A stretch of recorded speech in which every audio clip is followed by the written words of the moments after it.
actually worry when they're presented with non-sacral types that don't run energy in a way that they can be busy all the time and they're just going to burn out. And we start judging them quite young.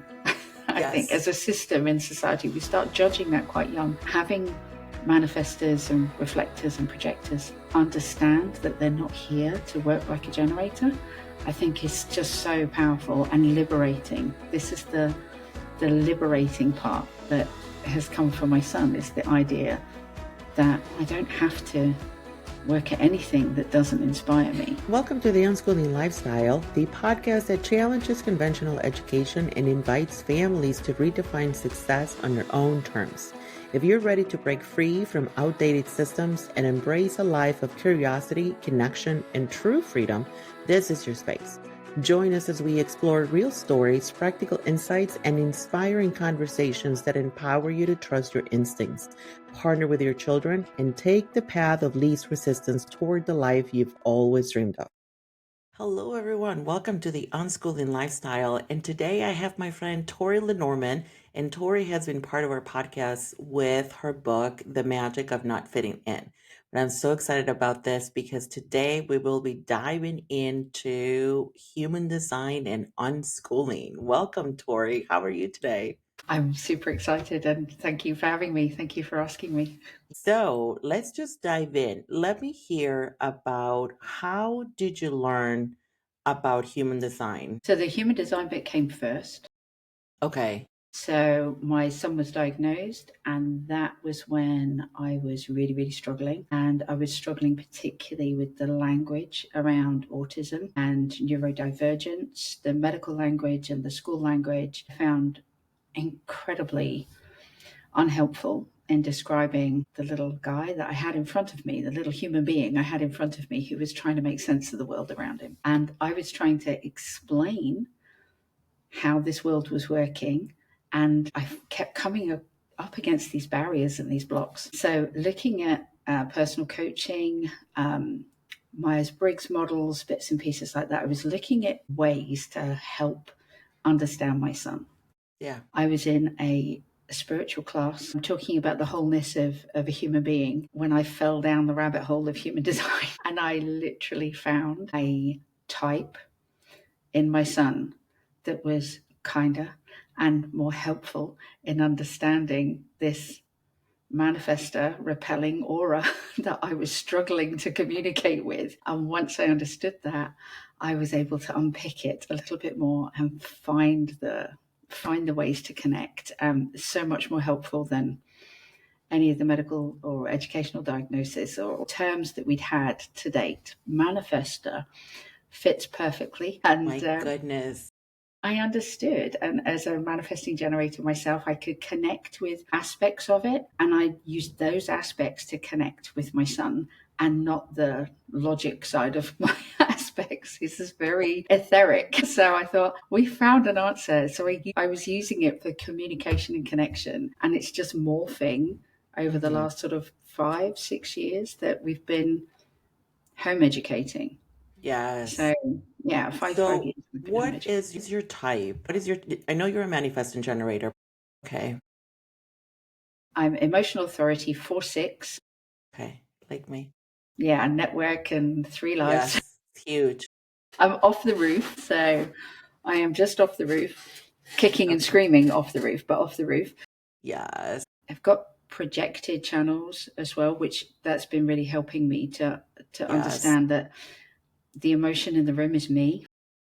That I take responsibility for the emotion in my defined emotional solar plexus. Yes. I'm the only one in my family with that definition. So I will be the one with the emotions in the room. Yes. Okay, this is so important, you guys. One of my first videos in human design was about the emotional solar plexus because I also have an emotional authority. I am a 4-6 emotional manifest generator. My husband also has an emotional authority, but I feel that his way of being is more of sacral. I don't see the emotional ways as much, but boy, you see mine. You certainly see mine. And my boys are sacral authority. So therefore, I definitely have an impact on their emotions as well. And then your son is a manifestor. What is his profile? So he is a 6'3" profile. He's here for all of the experiences, which is All of why them. they're just amazing, isn't it? Just all of the experiences. And he's splenic. So it's that I just got manifestor goosebumps. splenic profile. It's just tick, tick, tick, tick. It's there in the now, ever ready, And of course, emotional manifesting generator, no truth in the now for me. No truth, Never. no truth that I'm there. Go, just slow down. And he can't. So you can understand where the communication really fell apart, how that was showing up every day is he's in it and he's on it and he wants to go. And I'm slow down, gently, take time. No, that's not his way. So I needed to be ready to go with him. It was just Oh my go with him. goodness. So when you found out about human design, what was your first experiments? Were they side by side with your son's type per se? Because I feel like for me it was like I had to like understand a little bit about my chart before I could dive into the boys, but it feels like you guys were Yeah, experimenting with both at the same time. pretty much. I think I focused on William's chart first because it gave me such clarity. I could see so much of my son that up until the age of about 6 or 7, he'd been this anomaly for all the people around him, myself a little included, going, "Why doesn't this work? Why can't I get through? Why?" Um, so I think because I found so much clarity about his presentation at that point, I knew I could do better. And that's when I looked at my chart to see how do I connect with him? How do I get this communication going so that we can start to have some respect for each other's different types? And I can explain my type to him in a way now that he understands that he'll often approach me, "You're not going to like this, but." I think I it's love that. beautiful. But He's 13. it is beautiful because by you sharing those bits and pieces, he now just kind of does the informing and you are supporting on that. On Informing whilst he's getting his shoes on, ready to leave. But okay. we're getting there, and I do understand that informing is the most unnatural state for him. So he just goes. It is easier while he's younger and he's practicing informing for me just to be ready to go with him and Yes. support him and guide him. But most of the time, there's this uncanny little knowing that he's safe. He seems to know that he's completely safe going the way he's going. It's the parenting side of things that made it so difficult for me. He was the child who would open the door and let himself out and go to the park because it Yes. called him, and that was that. And of course, I'm tearing my hair out like, "Where are you? Why aren't you bothered?" And he's like, "Well, I can cross the road. I've seen you do it. I know how to do it." And I'm thinking, "You're 3. You can't cross the road. This is not okay." Oh my goodness. I can totally relate a little bit to that though. So, as you move forward into this journey, what are some of the pieces that have helped even more to put this into practicality? Because when I started unschooling, and I've said this in the past too, I've dove into the philosophy, but for some reason, I couldn't bring it to life. Like, I felt like I just couldn't transform those words of self directed into our life in particular. And I'm like, why? And then human design came along and I understood a little bit better. Yeah, I think it's when you've got a new language, it takes a bit of time, doesn't it? It's like Yes. I found a piece of gold at the end of a rainbow and it's beautiful. And I know it's beautiful. Now I need to understand it and I need to integrate it. And I think that's the bit that takes the time, isn't it? It's that integration piece Hmm. of so, for my son understanding that, okay, I'm a manifester. And he liked that. He liked that a lot more than any of the other labels he'd been given. He was like, right, I understand this. That means that I have a car that I'm going to drive a certain way, and this is the way my car drives for me. I know that's a big language around a lot of the human design stuff, but it really, really spoke to him. I was explaining that when I have a car, there's how to look after it is like a Haynes manual. So this is like your Haynes manual for how to look after your car. This is the car you're driving. It's no good treating your car like a Mini if you're driving a Maserati, and Yeah. it's no good treating, that. So having that language then started to bring in the integration, which was the thing I was missing with school. Yes. I was trying to talk to school about using the same language so that it wasn't confusing. And it took a long time to get there. And just as we left, I think they were starting to get the idea, but it was just going to take so long. I felt like we were sacrificing an awful lot at that particular point. And so we were able to make that decision to focus on the integration. This is my type. It's not everything about me, but it tells me how my car runs. And my strategy and my authority help me take the time to make decisions and help me understand that my son needs to make his in the moment immediately, and that this is the flow.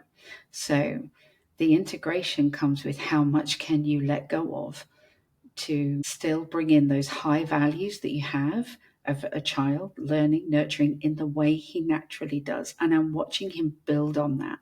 That's the thing, is after sort of 4 or 5 years, I'm now watching him build on top of that strategy and authority of, but it's always coming back to that, isn't it? This is my strategy. This is my authority. I make decisions quickly, but I'm here for the experiences. So not every decision is going to be, yay. Some of it's going to be a learning experience, but it's not wrong. It's just learning. And that is so beautiful. It's pivotal, isn't it? For a child who's grown up thinking that writing is wrong and reading this way is wrong and reading out loud is wrong. He's got all these wrong things to suddenly go, you could see the penny really drop that there's no wrong here. There's just learning. It's just learning. And I think that's the gift of the manifesting generator, is if we're in the self, that we know that everything is just an experience of the next thing. I'm pottering and working out what it is I want to do. There's nothing wrong with this. I'm just finding my flow. And when I find it, I'm like, and I'm off. And I know that feeling of like, I'm off. Like you with your podcast. I think it's the best. That's the best feeling. I was just like, oh yeah, let's just do it. Boom, boom, boom. It all happens so fast though. Yeah. I love what you said about the language that you're given to him to describe his unique way of learning. I feel like we all have that.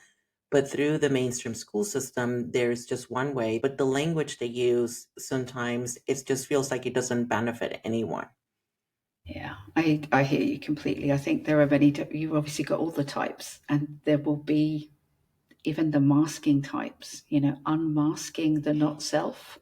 I think is something, if you learn to mask over a period of time in an effort to fit, we see that, don't we? We see that with a lot of children who become adults that don't actually know who they are.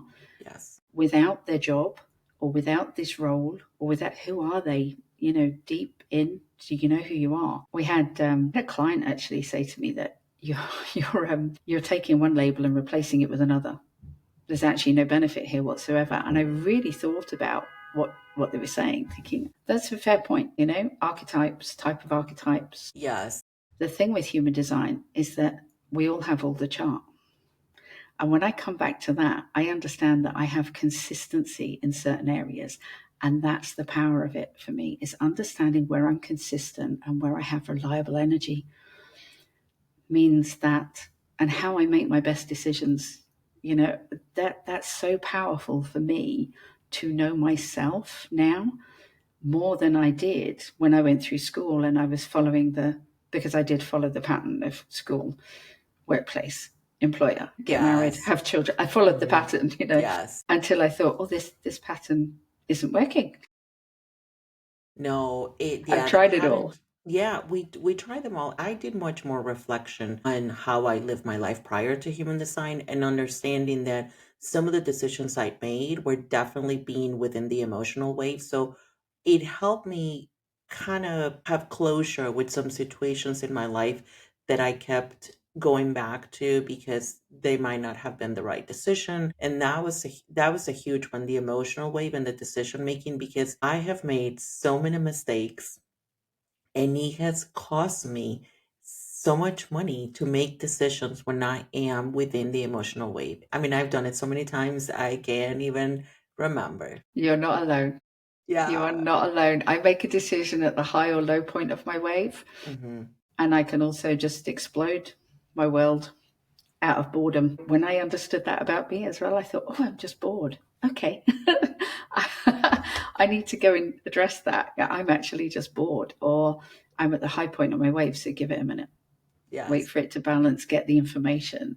Like you say, it's pivotal information, isn't it? It's in a world that taught us to make decisions quickly, that your decision making is, it needs to be quick. I was policing for 20 odd years on the front line. They don't allow for slow decision making. And I made some doozies before. I've made some absolute doozies where I think, wish I could go back and do that one again. And redo that. Yes. Yeah. Yes. That is so interesting, though. Let's talk about use the energy and consistency. And in human design, the sacral energy, it's part of a manifesting generator and generators. Sacral energy or manifestors, projectors, and reflectors do not have their sacral defined. And I was recently in a call and they were talking about that. And they were saying how different life is because when you don't have your sacral defined, I feel drained, I can go into a conversation or something that I really like and lights me up. And I feel like I get a jolt of energy, like my sacral gets rejuvenated and then off I go. But that is not the same case with people without the sacral definition. Can you share a little bit about what that looks like for your son and how you guys work with that? So, yeah, I think you're right. I think abused generator energy is definitely a thing because we have the energy for it. We can often align with the things that aren't necessary for us. Yeah, and I've Yes. certainly done that as well, where I think my energy is being abused here. I don't actually want to give it in this direction, but I don't know Hmm. how to say no without starting an emotional wave that I don't want. Watching my son, young, fit, well, no reason whatsoever, pre-human design, for a kind of lackluster approach to life, in that nothing seemed to light him up. And I think he was so drained from school, it literally depleted every ounce of his energy. So the child doesn't look like a young, energized, happy child when their sacral is not defined. They don't have access to that kind of energy. And it absolutely, burnout, I think, is a very real thing for these people. And it almost changes color with him. He goes slightly gray around the gills, and you think, you're very tired now. This is not an emotional tiredness. This isn't a sleep tiredness. This is, I have nothing left. And it's helping him see that in himself has been the key work, I would say, over the last sort of year, is helping him see this. Because when we started traveling, he was going into different places with different energy, and every now and then I saw him light up. So he went to a space program. It came, and he's energized and he's on. And I thought, I have not seen this in you. This is amazing. A little bit on the rugby field, unless it gets too rule orientated, and then the enjoyment goes. So there are moments when you see him like we would be, lit up, and suddenly he literally borrows people, energy, everything, and off he goes until he's done. And then I've had to explain to him, you're not here to finish, you're here to initiate, you're here to start it. And when you start it, you then find the person that's got the generator energy and you hand it over. I'm the one that starts the project, I get it going, and I get it to a certain point where I need to hand it over. And if he hasn't got anyone to hand it over to, comes the anger, because he knows he needs to let go at that point. It's fascinating. It's absolutely fascinating. And Yeah. that is the other piece that I wanted to talk about too, the anger. So in human design, we all have, like, day and night. We have our self and our not self. For manifesting generators like Tori and I, it's anger, it's both anger and frustration. For manifestors, it's anger. And I remember my friend Elka, we did a podcast, and she said anger isn't something that is allowed in our society. It's not seen as an acceptable emotion to have as a person. And we're constantly trying to all be happy all the time, but it's impossible. So, how is the anger piece working out, and how are you supporting him to find that balance between the anger and the peace? Yeah, recognizing it to start with as a very powerful but valid emotion that's informing him. at that point. That's how we framed it, is that when you're seeking information, because he needs information too, so which was one of the reasons for his autism diagnosis, is that he can't function without information. This is actually quite a crucial piece for him. So he needs the information, and then he needs to learn to inform people before he, just to remove obstacles, isn't it? It's not to ask permission, it's to get people on side and to help clear the pathway so that he can head in that direction. So when he's feeling anger, we treat it as information that he's heading to something that is not for him, that is the not self. He's heading there, and he uses it to inform himself, and he will now inform me. I'm getting angry. Well done. Okay, I'm going to back out, and you let me know if you need me. It's absolutely fine to be angry. It's fine to feel like this. It's when we're out and about, it's the same. I'm getting angry. We're not enjoying this experience. This is not for you. Let's go. Let's find a different one. It's just amazing. It's such a key thing to, as you say, the podcast that you did is absolutely correct. We do not allow anger, do we? I mean, from my time in school, from my time growing up, how discouraged we are to feel this emotion. And yet there are so many specialists now talking into suppressed anger and how it's making us sick. So I really wanted to get on top of this being a theme for William, that anger is information for you. It's informing you that something's off. So it's time to come back and try and work out what that is, rather than force. If he forces through, he's exhausted and gets more angry. There's the frustration today learning. So today he's learning something that is brand spanking new for the first time, not understanding, because he hadn't got the base level, that he needed to go right back to the base level. Now there's the frustration starts to creep in of like, I do not want to go back to an age that is younger than me, because we're quite rigid in our thinking here. This is a younger age to learn something, to learn a card game.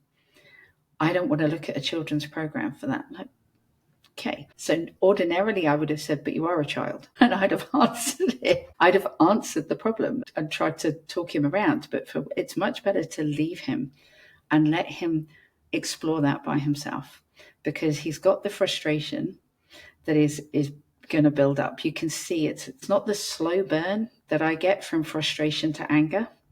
His is quite a quick burn. It's a quick firing thing, that the first bit of anger comes out in a socially acceptable way of frustration, but I'm just about to boil over. It's quite something to witness. It's like, oh, that's gonna go off in a minute, so I'm just gonna leave that. When you're ready. I don't want to do it. I said, that's fine, you don't have to. But I want to learn this. And you can't put anything in at that point. You just, because what you're doing is fanning the flames. I love that. So I love all this analogies about the fire and the flames, though, because it's so fascinating to see that at play and then to hold space for him. Whereas I feel like in the traditional models of parenting, and even it wasn't really about helping my child find the root of where their emotions and feelings or frustration or anger was coming from, but rather it was about the current situation of where I was at as a parent. Was I in a situation where I needed to be seen as an acceptable parent and a parent that was in control, right? Because, oh my goodness, so many times I felt like I had my stuff together when I was at home and I could hold space for those moments. But whenever I stepped to a different environment, my way of being, I felt the pressure. I felt the pressure so much and I couldn't hold space for that. But we're concentrating on fixing that emotion versus finding the root of the emotion and showing how to navigate. So right. Yeah, you're so right. And yet you think about it, when we are in a place where there's an awful lot of other people, that's where my open centers are feeling Yes. every bit of that. And having that awareness is also helpful. I'm not saying it doesn't solve the problem, but it's just an awareness, isn't it? That takes the next step to the integration of, well, that's not my, that's Yes. my open G. What are your open centers? Yeah. So I've got open head, open ajna, open G, open heart. Yes. That open G, I think I feel the emotion in the most nuanced way of everybody around me about what they want to do about that situation, you know? Goodness, yes, yes, So yes, when your child is kicking off and you're not projecting strong parent, because this, you can feel this person wants strong parent. You're like, I'm being so strong because I'm not only holding him, I'm holding you. yes. I'm Okay, holding so your anger as well. it And I can is see you're angry, but your anger meets his anger. I don't not fancy good. either one of you. Not Chances good. here, it's not good. Yeah, it's not good. So the open centers in human design, when you get your chart, if you're brand new to human design, you'll see some of the shapes are shaded and some will be white. The ones that are white are the ones that Tori and I are saying that are open. And in those centers, so I just got goosebumps. In those centers, when we are around other people, we receive information from other people and then we amplify it, right? So I also have an open head, which is about ideas, inspiration, and I don't have open ashna. I have that defined. I don't know that I handle any other openness. So between being a manifesting generator, which is multi-passionate, and the open G with a pivoting, I don't know. What is your experiment with those pieces? Firstly, I'm just going to hug you because, yeah, I feel that. That's quite something, isn't it? It It's really is. quite something. I feel like the key part, the key takeaway for that open center that you just spoke into is the fact that when I'm feeling someone, I'm trying to remind myself that I'm amplifying. So I'm Yes. probably feeling it so much more than they actually mean it. Just like my emotional solar plexus is sending stuff out and my boys are amplifying. And I think, God, where did you get that? Because I didn't mean it like that. And I'm like, oh, yeah, you're amplifying. Hmm. And I need to take responsibility for the emotion that I'm putting out here.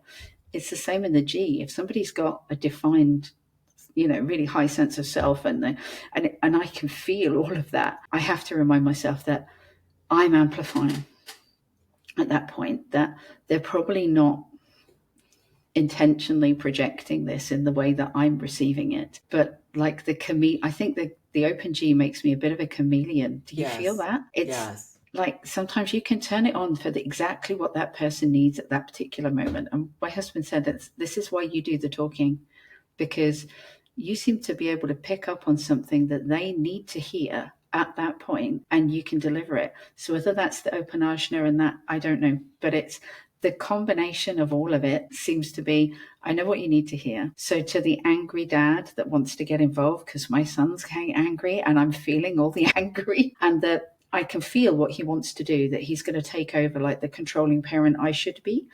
So I'm going to turn to him and say, I appreciate this is really frustrating, but I just need you to know that I've got it. We work very special techniques with him. And then I shut him out.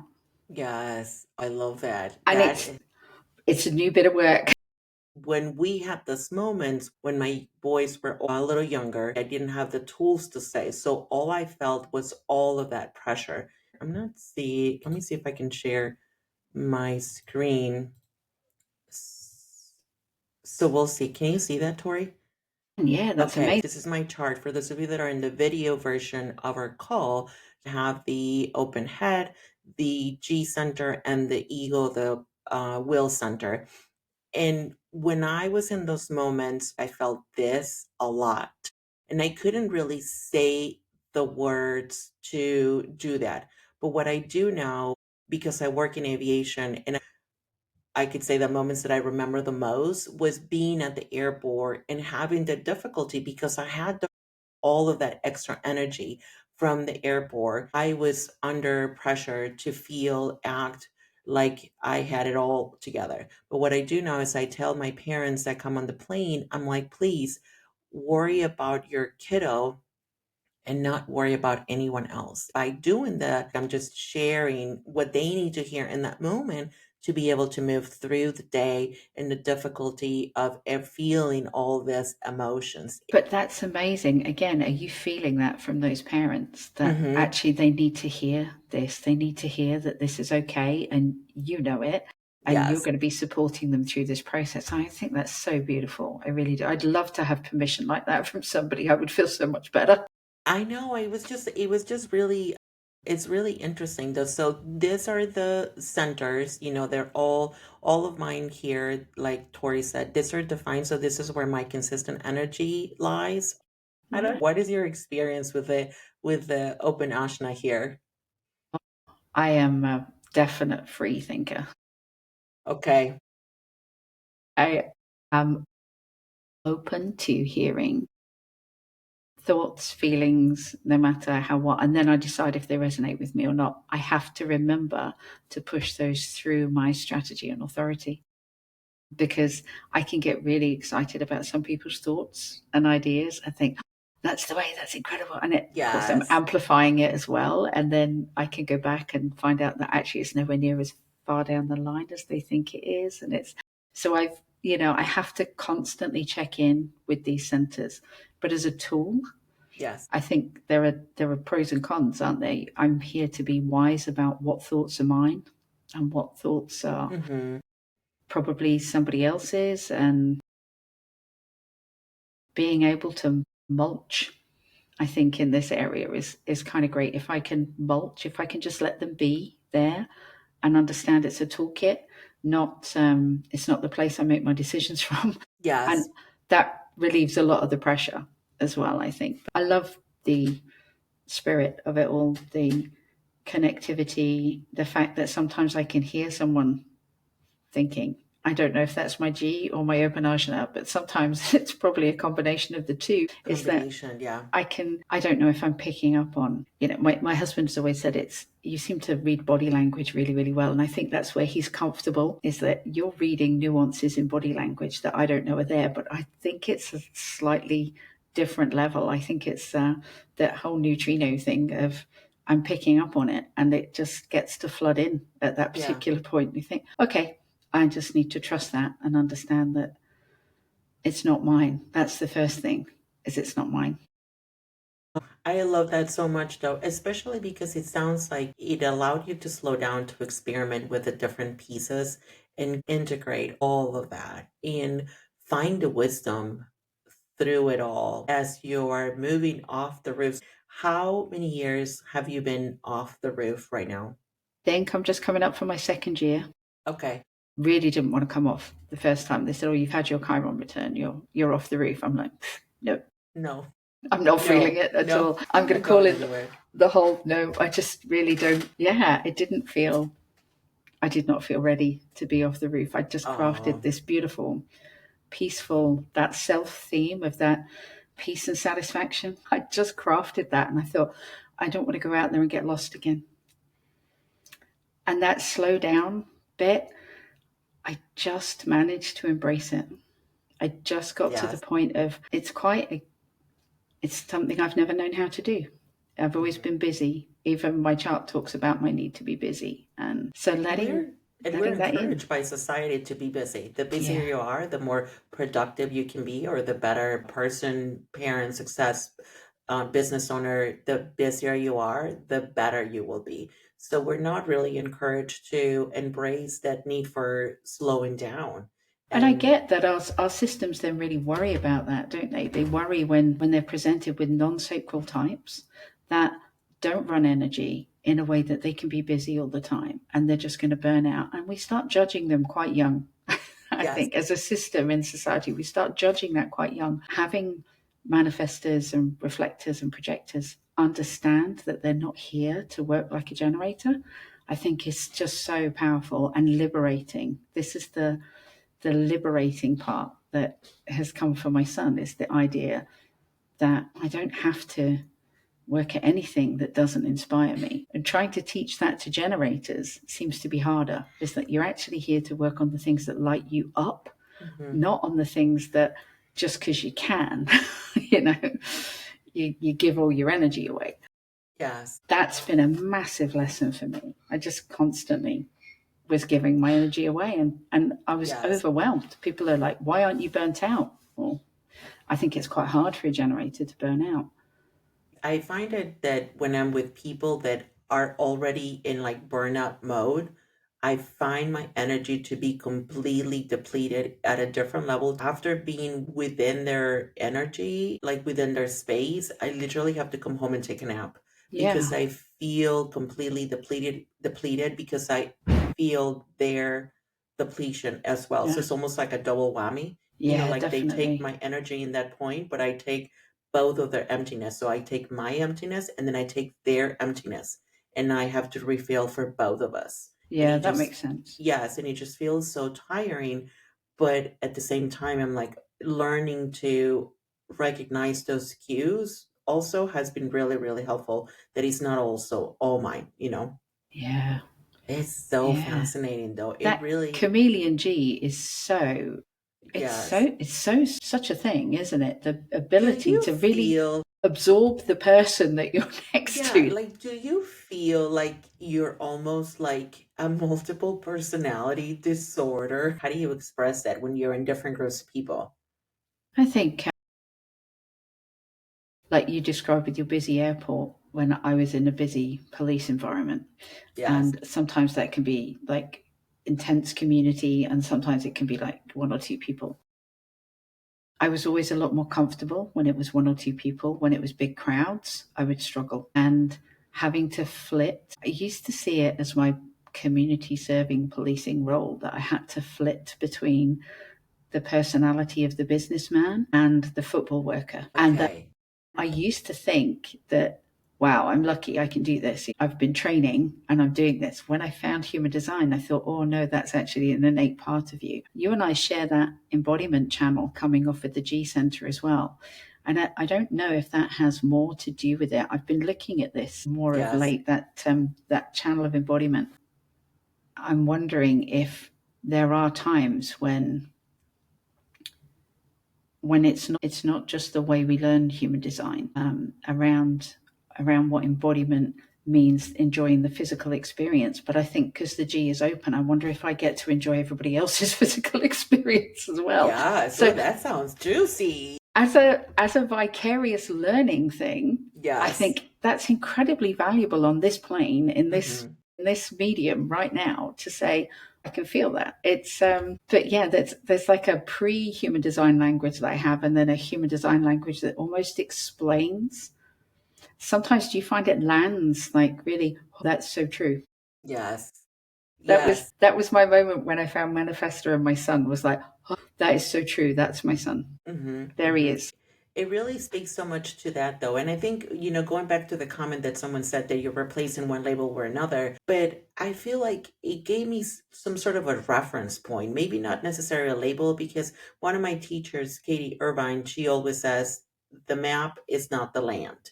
Well, the chart does exist, and there are pieces of the chart that we go to as a point, as a starting point. If it doesn't resonate, I always tell people, if it doesn't resonate, if it doesn't make you feel like expansive and better about the beautiful human being that you came to this world to be, then it probably isn't for you at this point. The way I like to share is that it's not meant to limit you. It's just meant to give you some starting points to experiment and find out what works for you. Hey there, I'm Anthony, and I'm excited to tell you all about the Alternative Education Resource Organization conference this year in New Hampshire. It's all about self-directed education where kids can learn in ways that make sense to us. At the Aero Conference, families can meet awesome advocates and connect with others who believe learning should be fun. There will be games, workshops, and new friends to make. So bring your whole family and join us. Let's support our unique learning adventures together. You can register at www.aeroconference.org. See you there. Yeah. But most importantly, how to be with your children, because the kiddos come to this world with that chart fully on, you guys. There is no, the reason why the experiment and the reflection is so important for us adults is because we came like that too. And through conditioning and different experiences, our chart has slowly morphed into something that's not authentically us. Yeah. But not the kiddos, No. not the children, No. not the children. So they come with that chart fully on, and William did too. And his experience in the school system was his trying to survive, Yeah.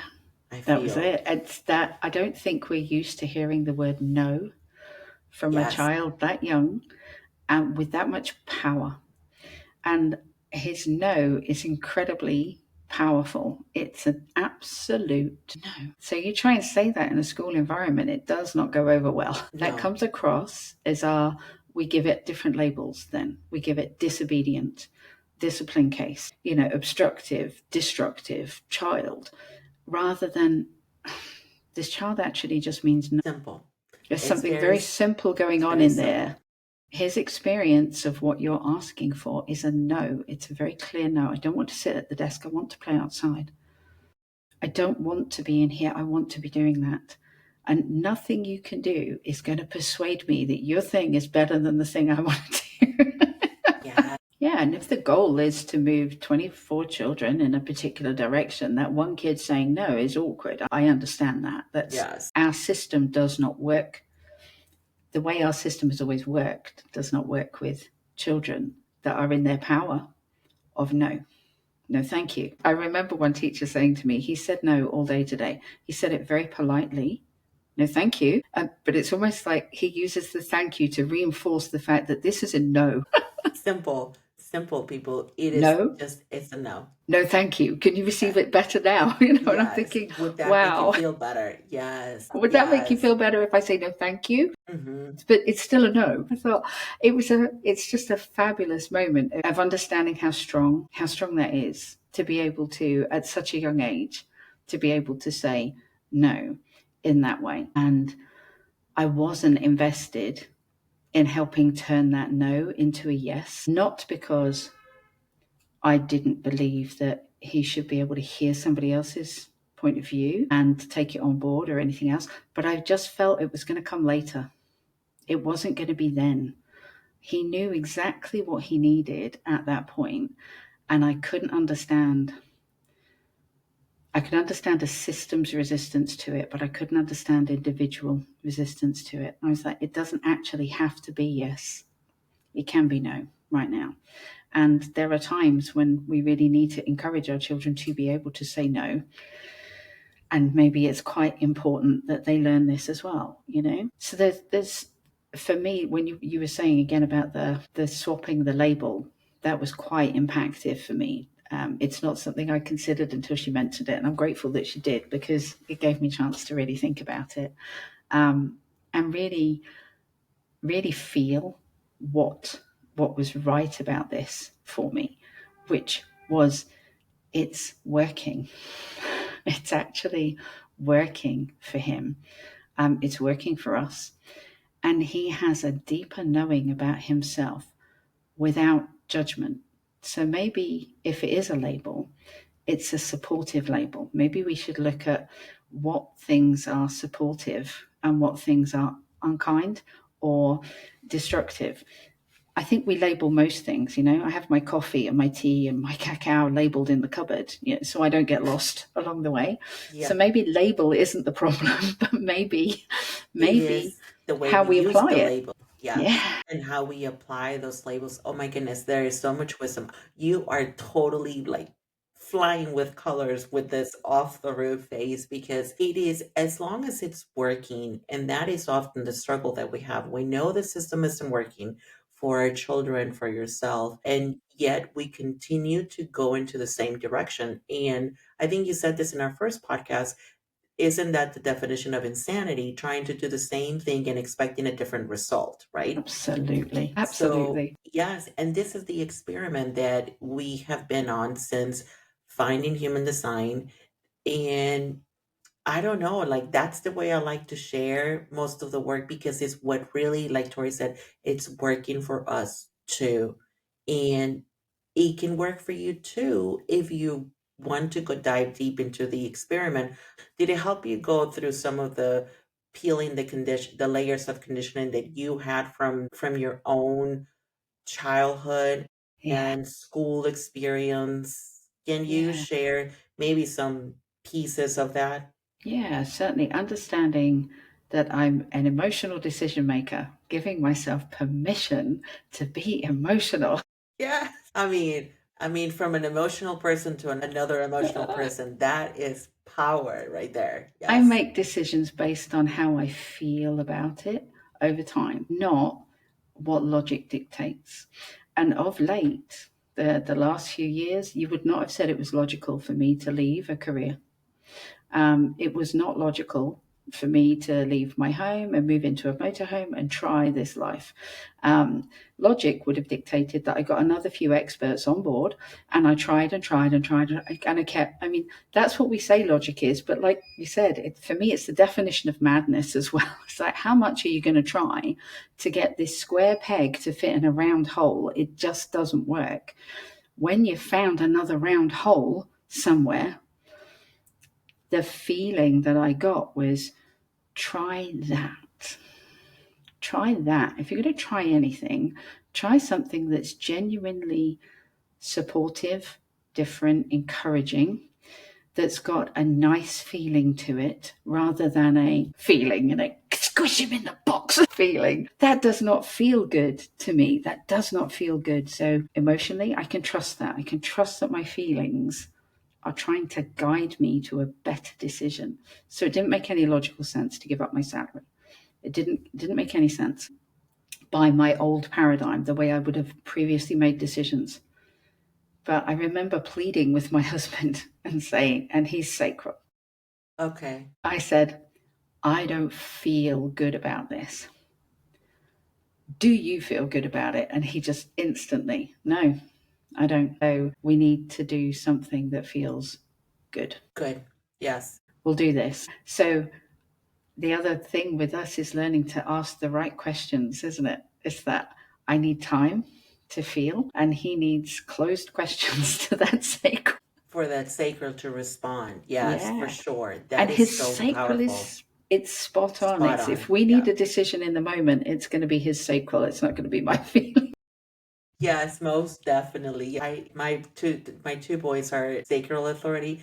I asked them, where do you guys want to eat? Do you want this or that? And they automatically know. It's so beautiful to foster that ability to respond to that and then follow their sacral response. There are times when you can shortcut the system by using all the tools in your box, which happen to be your family, who have got a different authority to work the problem. Oh my God, yeah. You cannot trust me. We have some big decisions coming for us, and it's a process, right? It's a process that we both have to express how we feel, how it is, kind of sleep on it. What are the potential outcomes if you go left versus going right? It's just a good process to go through. And going to what you're saying about making life hard, I don't believe life should be hard. Like, With you. like we're being told that it's supposed to be, that if it's not hard, it's not good. I think about that. I'm like, is this too easy, or should I be feeling differently about some of the things that we now do? I'm like, I feel the envy when I talk about ease, not easy, but aligning with ease. yes. Now It's those like, are two very different pieces. absolutely. It hasn't been easy. Because it's not easy to hold the space of that angry dad and the angry child, It's not easy to hold that space between the chap on the plane that just wants to intervene because you're not in control and because of all the judgment. None of this is easy. But you know that there's an ease here in me allowing the space for my child to find his way. And there's some vicarious, information that will sweep over there later that, hopefully will just ripple its way over there to go, well, the kid did it himself. I'm like, yeah, he did. He got there. He just needed a bit of space to get there. And sometimes it's a lot of space and sometimes it's less space. Sometimes he blows me away with how quickly he's like, oh, hang on, that's me. I think that's brilliant. You got there before me. Well done. It's that quick channel, isn't it? 34 up to the 3. Yeah. Yeah. Yeah. We have that both too. have it. We're too quick. Yes, I have it too, and it's definitely very quick with a lot of force. It's very powerful. But I love what you said, and I like to just reiterate this. It hasn't been easy. It's just nowadays, after being through the experiment of the charts and different pieces, there is an ease to it because I don't have to. We went for a bike ride yesterday, and I asked my son, do you want to wear a shirt? Do you want to wear shoes? And he said no and no. And at that point, the ease part of it was just like, okay, let's go. It's okay. We're just gonna go like that. The harder part would have been to push for something that he knew he didn't need, or for me to keep saying, I know you need this, or put this on, please. I'm like, I have done that in the past, and it just doesn't work. So off we went on a bike ride with just shorts, and he later on coming back, he actually went onto the grass a little bit and he fell off the bike, and there was a lot of there was a lot of scrapes, like the blood. But in that moment, there was the lesson for him. Be risk averse and experiential learning averse now, don't Hmm. we? Yeah. Like you, a similar kind of thing. Mine's a teenager now, doesn't want to wear a coat going out. I'm cool, whatever the reason for not wearing a coat. We're in Scotland, it doesn't do brilliantly warm here, Yes. but our home is lovely and warm. When he steps outside, he's dressed for this temperature in here, but not the temperature that's outside. And now I don't argue about the coat anymore or the layers or anything else. I let him step out and come back because he's working it out for himself. And one day the penny will either drop that I keep having to come back and get my coat. Maybe I'll just take it with me. If I don't need it, I'll leave it in the car, or I'll just tie it around my waist or something. But he needs to discover it for himself. That whole They 6-3 thing is Yes. definitely about that. I'm here to get I'm not here to have the lessons for him. I'm having my own. Yeah. Oh my God. Yes, please. I mean, we cannot have any more lessons for people, please. We are having our own experiences here. We cannot be, having the lessons for them. And it's true, because none of the lessons you can choose to do that for them, but they really have to experience and learn that. So my son probably, we had a great conversation about blood, blisters, bandages. We cleaned the wound. I mean, Yeah. it was a whole experience, and we processed all of that.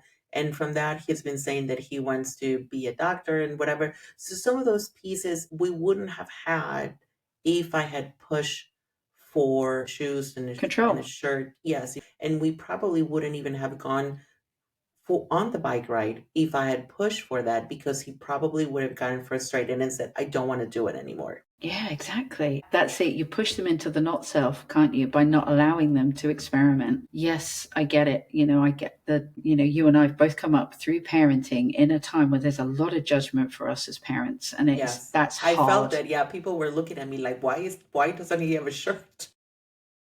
They're so happy to judge Yes. without any reference or frame of reference. And there's a lot of judgment out there for us. And it can be really heavy sometimes to hold that will exhaust me. That's the kind of thing where I need to come and lay down, discharge those open centers and go, carrying a lot of somebody else's stuff right now. But to deny them the learning that comes from some of these things, there is a fine balance to be achieved. And you're never going to please everybody else. You're only ever going to be able to do it for you. Yes. Of knowing your child, knowing that he's not going to be cold, he's going to come back and get a coat if he wants it. And he might have an accident and fall off, but it's not going to be so horrific that we can't manage this, that there isn't a little bit of learning about how valuable your body is and your skin Hmm. is. Hmm. So you've had that lesson. It's a bit rough. I mean, I certainly did it. I fell down more times and scraped my shins. In fact, my shins are still really scarred from my childhood skin scrapings. But I fell down a drain, and my parents were paranoid safety, I mean, to the point of, please don't walk on the wall, you're frightening me, and please don't. Well, that's not true, actually. They were bad. There were gymnastic coaches as well, so there was definitely risk allowed. Yes. But I think they were the generation that were coming into, keep your kids in, keep them safe, don't have them wandering, don't have them, they would call us in from adventures. And you Yes. think, so that it probably started there and then got amplified when we were at school, and this child safety thing, and then people running off with kids. And I get it. I get Yes. it. And it really is something that Peter Gray talks about, that how the decline in free play has come about, and has how it has shown up in our society, that our kiddos get less and less time for free play and risky play at that too. They're indoors and free playing online now. Yes. That's now dangerous too. It's Yes. dangerous because you don't know who you're letting in. And you think there has to come a point where, as a parent, I don't know what's happening where you are at the moment. Certainly in the UK, there's this huge shift about home educating Screens. Home educating and screens, right? And screens, exactly. Yes. That. And you think the removal of parental responsibility here always used to carry a very high burden of proof, a very high test that you were totally irresponsible and not fit to be a parent. Now we're kind of assuming that the average Joe is totally irresponsible, not fit to be a parent because of, Joe Bob over there judging me on an airplane because I don't calm down my son's anger in the way he wants to see it calm down. You're like, right, hang on a minute. That judgment is massively unwelcome and often completely misplaced. It's been made in a snap moment by people making choices from here, maybe than somewhere else, but it's not working. And everything is showing us it's not working. We can't complain that children are frightened, scared, and staying in and not going out and not having adventures if we're the ones that denied them the adventure. We have to teach them about risk so that they learn what risk assessment is. And that I said to my son, there's a massive difference between a calculated risk that may go wrong and you accept full responsibility for, and an out-and-out gamble. All on red is probably, that's an all-out gamble.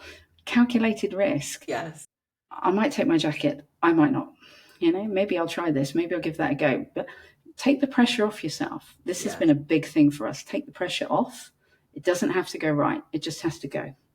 It just has to go. Just really do it anyhow. My goodness. Yeah, that is some of the pressure that I took off of myself when releasing projects that I'm no longer excited about or something that I want to start. I just have to move forward with it. It's like the clothes, right? If I haven't worn it in a year, it's probably time to let go. So, but nowadays I no longer feel pressure on having to have all the things, keep all the platforms. It's just not worth it because your time and energy is precious, right? So, but speaking of pressure, I know you've used Cacao quite a bit. It's part of your daily routine. You incorporate Cacao to support parents and people looking into different transitions. How has Cacao helped you release the pressure that we both feel or that you feel through the open centers and the openness that you have? I honestly feel I can almost visualize her moving up, cleaning everything out. I love that. And I said we in most of the, in my statement, because I also use Cacao too. And it's been healing, and it roots you back into very grounding. Very grounding. Very grounding. And it starts with so for me, I had years of shift work and coffee abuse, I would call it. Definitely, I need to stay awake. And your central nervous system is just responding. Your stress response is there all the time. Am I going to get the best emotional experience when I'm stressed? Probably not. So for me, as an emotional authority as well, having my feelings calm, Cacao really supports that because it works on my lovely open heart center and clears that out as well. So I get this nice open-hearted, open feeling of, okay, what's the magic of today? What's it going to be? I don't always know what it looks like. Sometimes there's no appointments. Sometimes it's completely free. Sometimes I've got quite a lot to do, but I can do it with an open heart and not stressed before I've even started, because I started my day with a cup of coffee and I didn't know that was happening to me, because we talk about people's food all the time. Yes. We talk about nutrition, but we don't talk about our drink. We talk about alcohol, but we don't talk about coffee. And, we started talking about sugar, but like Cacao for me is a source of calm. Speaking of drinking, I stopped drinking last year, finally. after 20 years. Obviously, like, I mean, it had been a long time coming. And now that I think back, I'm like, why did I started drinking in the first place? And it truly was, I just wanted to fit into a certain group. And I thought I needed to do it. I don't ever remember me saying, I want to have a drink. I want to do this. And no judgment if you still do. Like I said, it took Yeah. me 20 years to decide on this, to make this decision for myself and for my husband and I to make this decision for both of us and to realize, fall into the experiment of what it's like to live alcohol free and not coffee free per se, not yet, but I'm working on it. Yes, I'm truly working on it. But that's a really interesting point of as to how your emotions are felt by the intake of caffeine and how they are maybe amplified, right? Yeah, because it's coffee, like sugar, has a spike and Hmm. crash. Cacao is a It's slow just, release, you know. So theobromine works different to caffeine in that it gives you that focus and energy, but it's a slow release. mm. And caffeine does this, need more, this, need more. I And love so the you, visual. I love the yeah, sorry. visual. No, I love that because that is actually, I'm a visual learner. Like that's, I'm like, "Oh, okay, I am gonna think about that next time I start to drink coffee." But I personally love the taste of it actually. Yeah. Like I don't necessarily need it for energy. I don't use it for energy. Like that's not my way of thinking, but I just love the taste of it though. I love the smell and the taste of coffee. I love Yes. it. And it's been such a big part of my life for so long that finding the replacements have also been key for me. So I have a product called Whole Earth, which is a barley and chicory, no caffeine, but it smells like coffee and it doesn't taste a million miles south of coffee, especially as I haven't had it for a while. So you can get that, and you can substitute in and out of there. You can make your cacao a mocha with that, and you're not mixing the Ooh, two. I love that. I'm a big Cacao mocha. experimenter.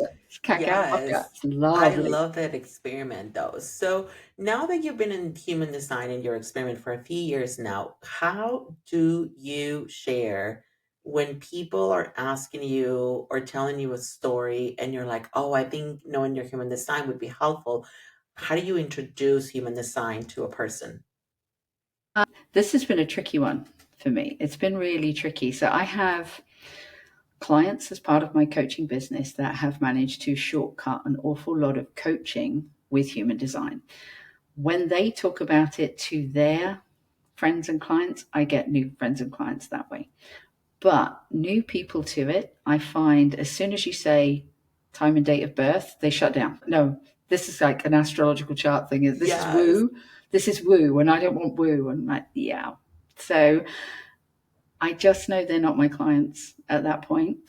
And I try to keep them informed so that if they're on the fence, a secret, secretly look at my stars, but I don't want to tell anyone about it. Yeah.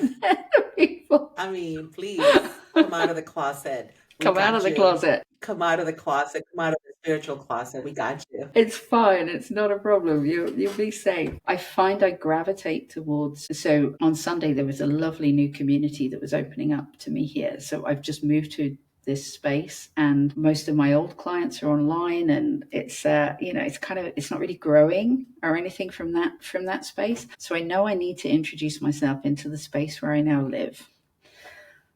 Although I do believe the world is a lot smaller than that. Anyhow, see that open ajna there? Did you see that? Yeah, and that's perfect. That's perfect because we're here for all of it. I mean, totally. I mean, you're seeing magic, magic in the making here, peeps. Like this is just so beautiful. This is how it works, Yeah, and but there's no like it's just how it works. It's that's just how it. it shows up. But there was an astrology business group that was starting, and they were about energy. They wanted energy workers, and I thought I qualify. I'm going over there. So I jumped in with both feet, said hello, and met three new beautiful souls who are all doing their own kind of energy work. And I think, as you say, you come back to that design. I'm not the role model. I just hold that space and trust that who's coming in, that's for me. When I try to put it out, it doesn't work. It just doesn't work. So I could put a lot of energy into that, into getting this right and getting it out and everything. I'm like, no, I just put it there and anybody who's for me will come. And, that doesn't fit our current business models. There are times more times than not, I'm very grateful that I'm not financially dependent on it. Because that would be a totally different thing. I can understand the pressure to force at that point. So I understand where it comes from, but I'm trying really hard not to do that, because I know I just spend energy that goes nowhere. I think it was one of our teachers, Karen Curry Parker, was talking about the first time she did a talk about human design. She booked this room and set this stuff up and everything, and nobody came. Nobody came. Yes, nobody came. She had to wait until somebody asked her about it, and I thought there was a deep truth that hit me at that point. It's like, you know what, you're not everybody's cup of tea. And you might just not be the cup of tea now. Maybe you're the cup of tea later. Maybe you're never the cup of tea. But you need to be okay with it. That is so true though. And it's primarily, maybe if it's not really like if you're not their cup of tea, maybe you're their introduction to that type of tea where they could find someone else. Because this is what I find as a 4 too. I also, my opportunities come from the people that know me. The people that know the work and know how your way of being, what you have to share, what you have experienced. So maybe I'm not the one, but I can totally will support you if I think of someone that could be for you. Yeah, I love that. Like you, I'm the 4, and my network is important, but my work is coming from that, so it's the person that was curious, and it ripples from there. Yes. It's not me spending an awful lot of money on advertising and bits and pieces like that. It's just like money after a group. It just doesn't work. No, it really doesn't. I have been leaning more into my network too, and it has been a more nurturing piece for me too, because doing like the socials and just like randomly putting it out into the void, it felt very draining for me because I wasn't really receiving anything powerful back in return. Not necessarily as like a client or something, but I find that nurturing the connections to me feels very good. And I'm just like, oh, okay, so I'm just gonna do that. So it's slower. It's supposed to be slower. I think our growth comes a little bit slower. And you've chosen an incredible platform to showcase yourself that really plays to your design. And when I met you and I saw it, I thought, oh, that's just so perfect. That resonates so much. And it was, podcasting has been a really powerful journey because just like you too, you have projected channels and I also have projected channels. And what that means is that most of the communication, the sharing, the wisdom that we have to share has to be invited. Yeah. So if someone's not inviting me into sharing, I can literally see their eyes like shut out. Yes, there's like this blank stare. And I love to share about unschooling, about human design, about, real estate or career in aviation. I love those topics, but mostly unschooling and human design, but I see the blank stare sometimes. Yeah, it is. It's so powerful, isn't it, to understand that you need to be seen for your magic, for who you are, to be able to share it. I mean, somebody was saying to me the other day, how's the book doing? How's the book sales doing? I'm like, yeah, we're fine. Yeah, but how much have you made? I'm like, that's not the goal.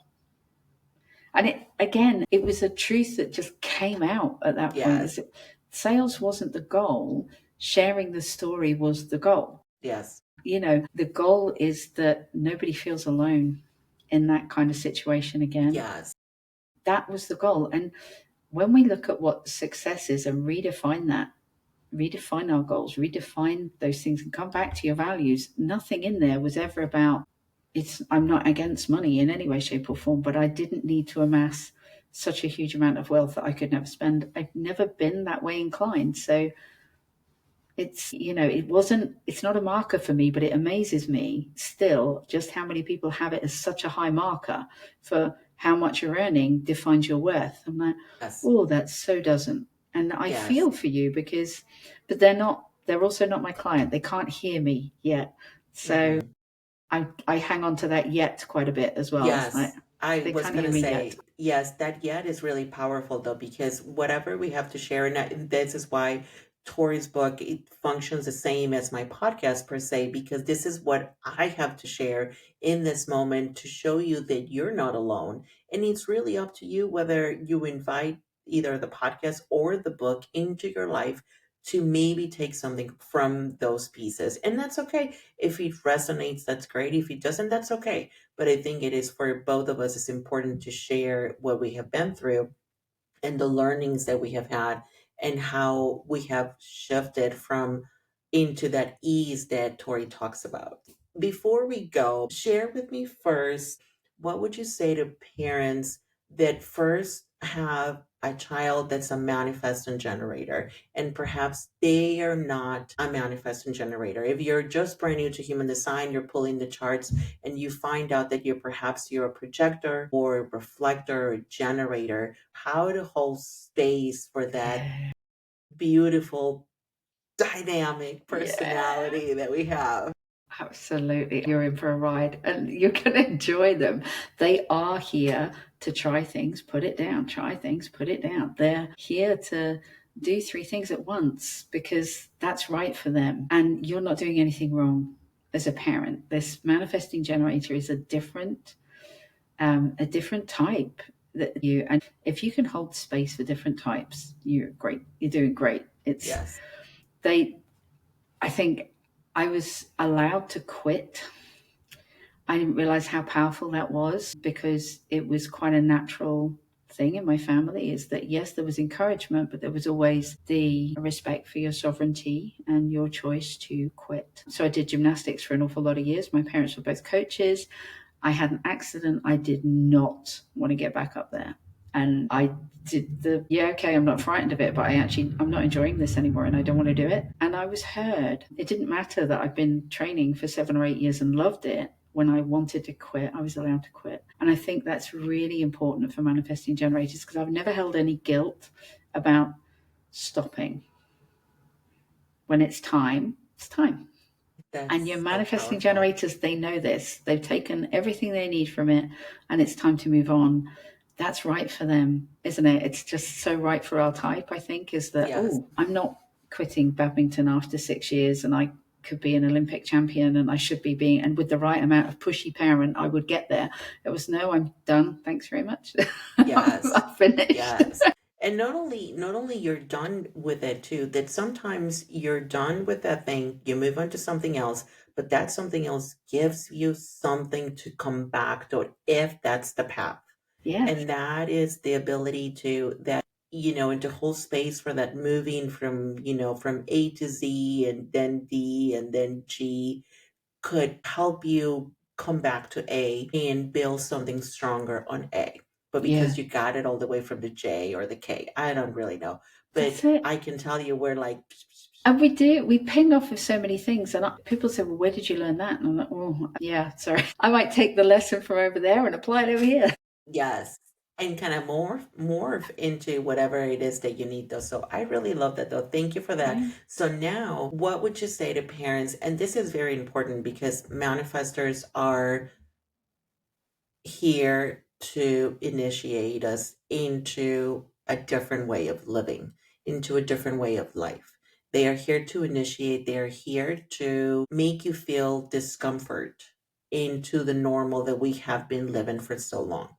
So, what would you say to parents, even for parents that are finding out that they themselves are manifestors, or perhaps they have a child that is a manifestor and they're just starting this journey to navigate this beautiful, beautiful energy that it's here to, all the energies are here to make an impact. But the manifestor, I feel like they do have a little bit of a tougher time because they are the most conditioned and not really allowed to express themselves fully when everyone else is calling for what they're here to do, I think. Yeah, no, I'm with you. I think they are the type that is here to start something. Understanding my son's energy, that manifestor energy, and then watching it over those years, there is such a huge difference between him trying to be a generator, which just depletes him body and soul. We're talking soul right now. It's like I'm just not in here for this, and it's horrible conditioning for a child that is not meant to be that way. If you can let go of a little bit of fear around what work looks like, there is a lot of magic in these kids. There is a lot of magic, a lot of wisdom, a lot of strength that just looks different. It doesn't mean it almost has higher value for me because it's rarer and it's got a lot of power behind it. So I think the manifestor type knows what they're here for. So kind of getting in the way of what they're here for can be really painful, and they know what they need. They know where they're going. They may not be able to articulate that. They may not be able to express it, and they certainly don't naturally inform. But that's not about you as the parent. That's about them learning their way. And if you can learn about the manifestor and hold them through that, you'll get a bond that is just special. That repelling aura, it's just to stop you persuading them to do the thing you want them to do. They're here to hold that, whatever that vision ends up being for them, they're here to hold that for themselves. And we're just not used to seeing that in children. We're not used to accepting that in children. So I'm not going to lie here and say that this has been easy, but aligning with him has produced that ease that we were talking about. And it's taken 5 years of experimenting and working it out and being really honest, not in the moment, normally quite a bit later, at the point where we can both hear each other. It doesn't have to be fixed there and then on the spot. Big mistakes on my part here. But when they can, I find the manifestor leads, they tend to come to you. It's quite self-centered as a type. And I know that my son will come to me when he needs me. And it's almost instantaneous then. You kind of need to be a little bit more flexible than maybe you would be, like the adults are talking, or none of that works. It's kind of good to say, I need a flexible life here, and what can I let go of that still feels good and feels comfortable whilst holding them in the sovereignty of who they are here to be, which is, can you imagine if you stop that magic that he's here to bring? What happens if I stop that? I got a good look at that in the book, or what happened when I tried to squish him into a hole, and it was diabolical. It's not a mistake I'll be repeating. So if you're there, you're not the only one that made that mistake or anything else. So, it's very repairable, but it starts with coming back and respecting that they're a different type, finding out about that type. And then I think if you're the parent of the manifestor, it might be a bit easier than if you're the manifestor parent. Yeah, you got a lot of healing to do at that point, because you've probably been conditioned to be a generator and you're not one.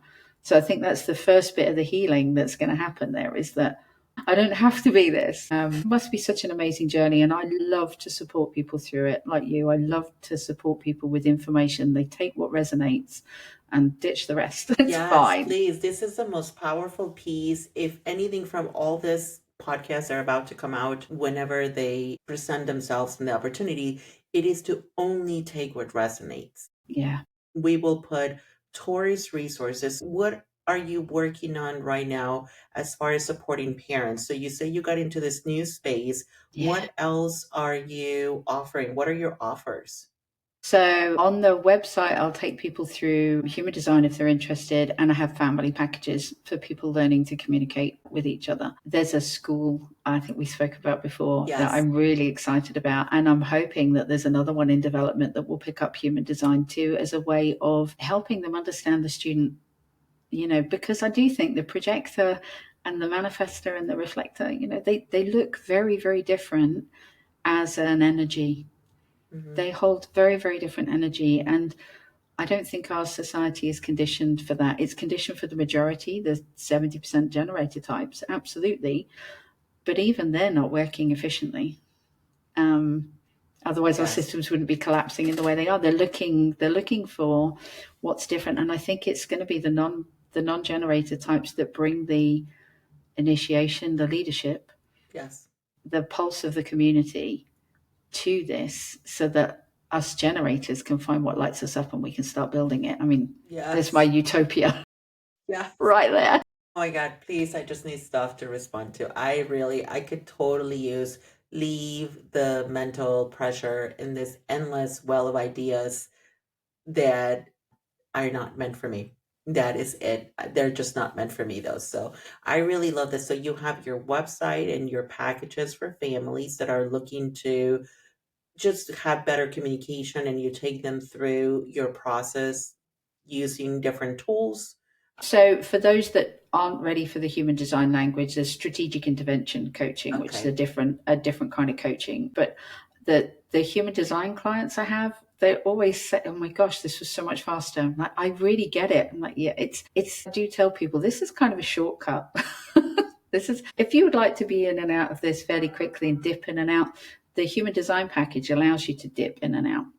The strategic intervention coaching relies on you doing it regularly and often and coming back in. And you think that's quite an expensive way to coach, for a client that's to be coached over that traditional kind of coaching model. I find that my my human design clients need a lot less over that period of time. So they get a recording and they go away with their recording and their transcript and they play it and they go back to it and they come back in, and then they can book a one-off session if they just want to come in, touch base, and like, I'm having trouble with this integration thing here, and we go back to the charts as the family to work out what could be coming up and how we problem solve these things. So that communication is a changing, morphing thing, isn't it, for families? So especially with our children growing, I'm in teenage communication right now, it has 2 syllables. I love it. Yes, I can relate with that for sure. Yes, I love this so much though. So for anyone out there, if you are seeking a different way of transitioning into home education, or even if you are still in the mainstream education system, we have found that the language around human design can allows you to come back to yourself and really reconnect to what works for you. Maybe you're having some, I don't know, some doubts that you already know they're there, that have been there for a while. This is a way to explore them in a softer way, I would say.